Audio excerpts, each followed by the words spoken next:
Welcome to All Pro Football Data. My name is Jim Cobern, and in today's episode, we're talking about Quinn Ewers in terms of his prospect profile. We will look at his overall passing efficiency and dual threat rushing ability. Then we'll take a look at his historical situational data, followed by his down and distance data, including his ability in clutch third down situations. Learn how the data is collected in the glossary terms and the link attached in the description.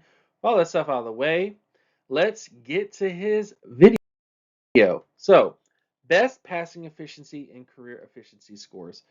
Quinn Ewers has done really well in this respect. He had a 95.85 best quarterback passing efficiency score in his career with a 79.53 career score. So, most of his career has been kind of below, the 95 percentile area, but still good numbers nevertheless. Definitely hits within the starter Pro Bowl average area for him, which is exactly where you want to be. Then when you look at his dual threat ability, so his ability to make plays with his feet, kind of hit or miss, below average in that respect. Again, Quinn Ewers is not somebody who is going to do an incredible amount of plays with his feet, but he is going to do really well in terms of just being average at those particular areas. So again, more so his arm and his ability to make plays in the passing game is more so his forte than his feet, which does limit him, but definitely is not the worst thing ever. It just means that he's somebody who you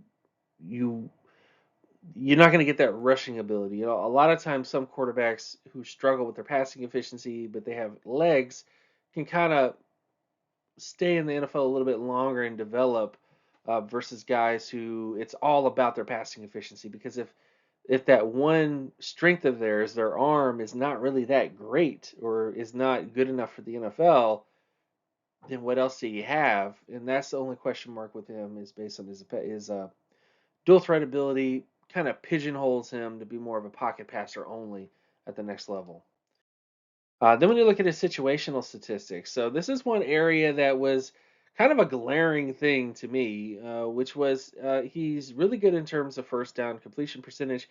Uh, TD percentage is 60 percentile, so not the best in terms of touchdowns, getting touchdowns per snap.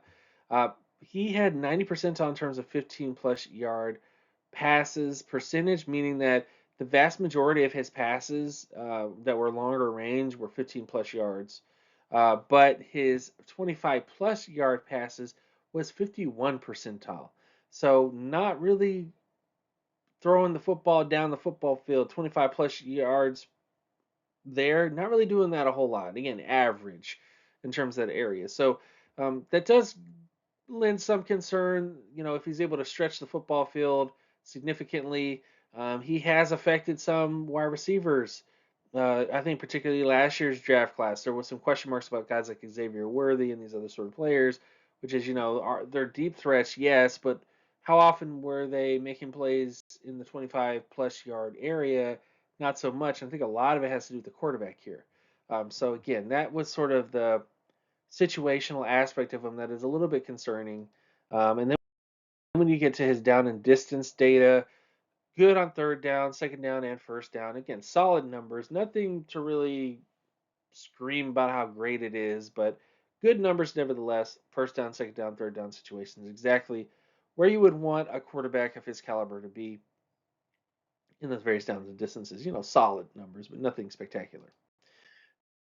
Now, overall conclusions. I would say for Quinn, great passing efficiency and good mobility, or I should say average mobility. But he has a pattern of low percentage 25 plus yard pass throws, and his TD percentage is lacking as well.